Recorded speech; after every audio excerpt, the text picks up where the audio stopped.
First of all, the quotation about God not opening your old files, this is actually something that Puja Swamiji says and reminds us. So I don't get credit for that. That's my incredible, amazing guru and his teachings. And the way for us, the first piece is for us to say, wow, like you did, if God doesn't, why do we? And to really ask ourselves that. And there's two pieces to it. One is just habit, and one is more pathology. The habit is really our minds just get into habits. And interestingly, this is the exact opposite of what Western psychology was teaching for such a long time. So Western psychology, when I was studying, was of the belief in giving the practice of the importance of processing your feelings, letting your feelings out. Oh, you're angry, talk about it, get it out. You know, we had screaming into pillows, punching bags, literally. These were techniques. You've got anger, you need to get that anger out. Here's a punching bag.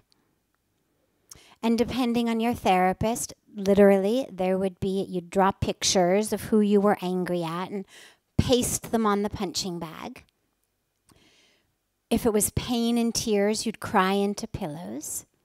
These are not fringe things. This is relatively mainstream therapy for a long time. It's now starting to shift.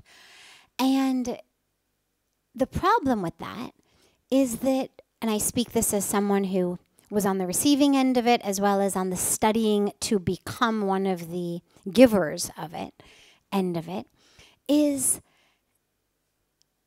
that's what you learn. You learn to scream, that's what you start to do. You learn to punch, that's what you start to do. Not actually, but you start to have the instinct. It actually worked in a backfiring sort of way. There was no sense of getting out emotions and therefore them being out of you. The emotions don't actually sit in us like a piece of bad food. I mean, if you get food poisoning, you eat something that's bad, you vomit, it feels horrible, but once it's up, you feel much better. Rehydrate yourself and you're done. But our emotions are not like that. You can't actually throw up anger or pain or sadness or loss. You can't shout it out. You can't hit it out. You can't throw it up. And so all of those concepts ended up creating actually patterns in our mind of thinking about them. And even if we weren't actually in therapy, it's such a cultural way of being that this is what, I mean, I remember we used to go out for tea or coffee or dinner or just sitting around and you'd talk to friends and it was all about my pain, my angst, my issues. This is what we were taught to do. Talk about them, talk about them. And it's not that talking about them is wrong, but what that does is it creates a habit in our mind. You've all heard of, we know about Pavlov's dogs. Anybody not know about Pavlov's dogs? Raise your hand. It's okay, it's nothing to be ashamed about. Okay, very quick 30-second review. Scientist named Pavlov had a bunch of dogs. He would ring a bell and then give them food. Ring a bell, give them food. Ring a bell, give them food. Soon what he discovered was the ringing of the bell caused the dogs to salivate in their mouth. Saliva would come. They knew food is coming. Food is coming. They had associated the bell and food so many times that the bell itself made them start to have saliva in the mouth. He then stopped feeding them. Would just ring the bell, but no food. And they still would secrete the saliva. So this is it's a term that we use to talk about what happens to us in habits and patterns. So we literally become like that. Think about it, think about it, think about it. This becomes the way of being.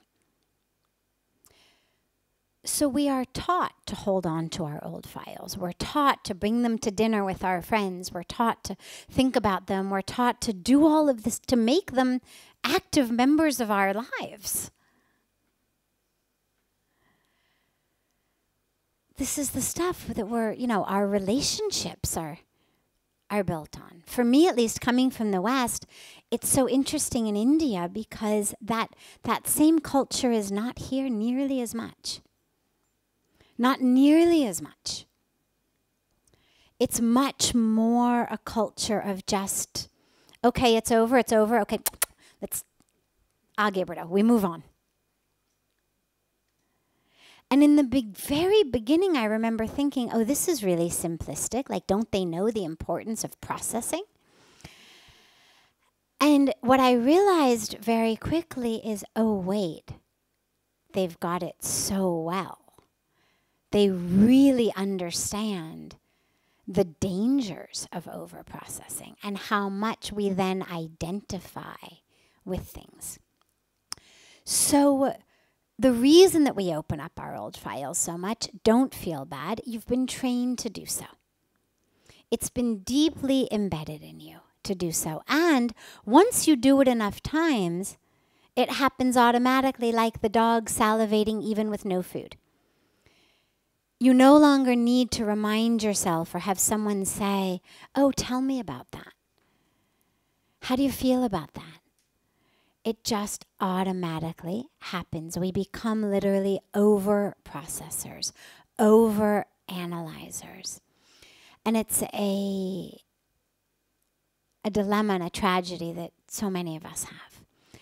The way out of it is to hold on to that model of God doesn't do it, which means in the scheme of things, it's not important. It's not self.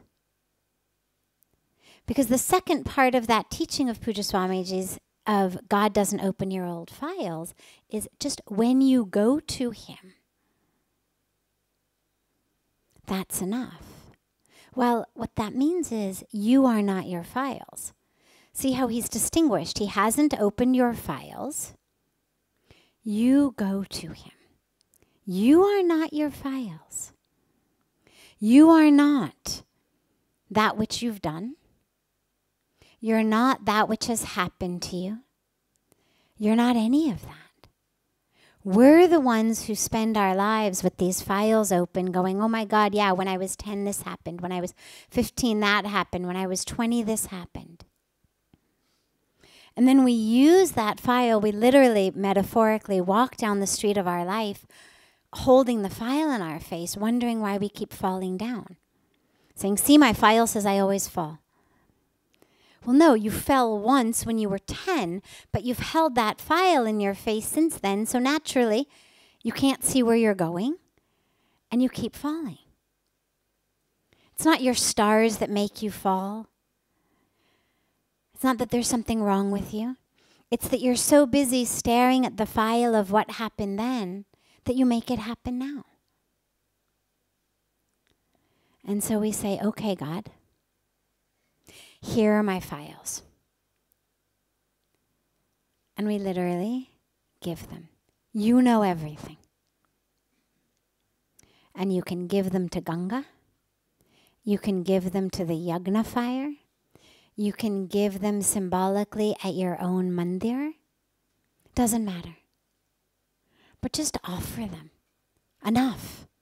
I've been carrying these things around for so long.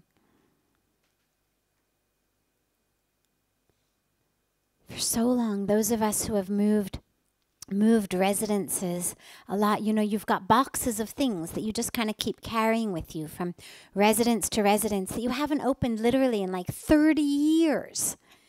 But you think, oh, I can't get rid of that. That's my, 6th grade graduation certificate. And we carry these boxes around, and they become really, really heavy. I'll tell you a quick personal story about that. When I went back to America after I'd been in India for the first few months, and Pujya Swamiji sent me back to finish the next semester of my PhD, I knew I wanted to come back to India quickly. So the apartment I had been renting was on a 1-year lease. So I immediately moved out of there and moved into a place with a 1-month lease so that I could just do it month to month and be done at the end of the semester.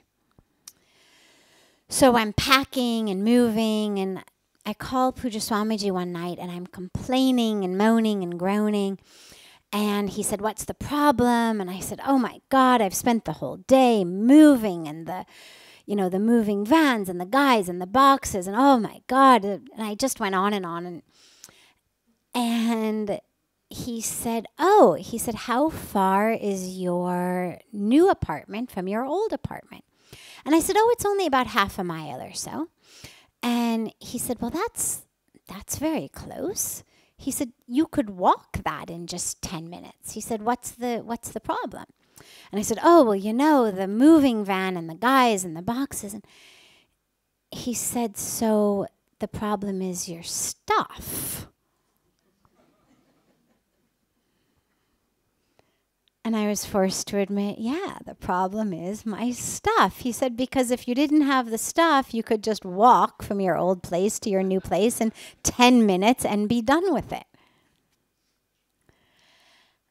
And it's not just the stuff in boxes, literally our 6th grade graduation or a tea set. It's the baggage we carry inside that's even heavier. That stuff, all right, it can sit in garage after garage at different residences, whatever. If you've got the money to pay the U-Haul guys, pay it, they'll move it for you. But this baggage, nobody's going to carry it for us. We've got to carry it. Nobody's going to move it. Nobody's going to lift it. Nobody's going to pack it for us. There's no garage we can store it in. We're carrying it every minute of every day.